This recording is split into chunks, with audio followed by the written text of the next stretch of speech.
Safaricom akkami? Isin maalin isin balleesse yoomin isinirraa liqeeffadhee qarshii shannarratti qabdanii.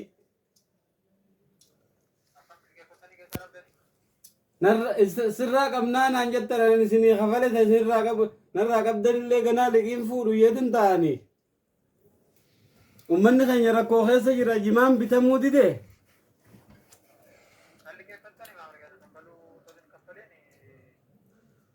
Aboo keellaa deebi'een dhageenyees booti adeeroo keellaan deebi'ee hanqarshii fittin liqeessu liqii taanuu ofirraa kafaluu dadhabne.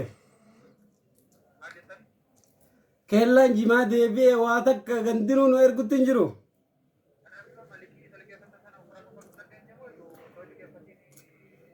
Odoon liqeessin narratti liqeeffamee ammaan tanaatti nama afaan Oromoo dubbatuu qarshanii fi saantima shanii narraa kafalimee tummaa yaa'u.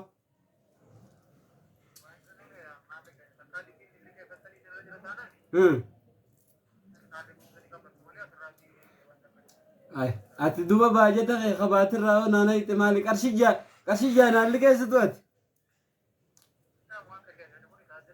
Bakka afaan Oromoo dubbattaa shaangulliitii afaan Oromoo dubbattu achi haa malee Oromoon akka garaa jabaattu.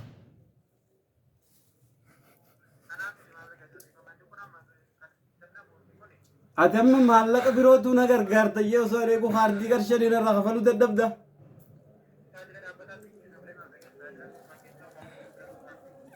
Hay Oromoo teelee keessa dalaytu. Hay Oromoo. Hay agaa Safaricom.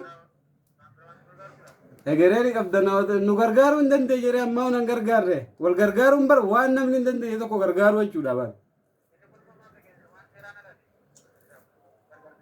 Ay xiisha keetii qarshii jaanirraan kafaltu. Shaayi nan obaastu jedhaati. Way duba afaanuma tokko soo haasawuu waanne yaa'u. Takka anumaa isinii dhiisaa takka isinumaan naa dhiisaa. Ciao.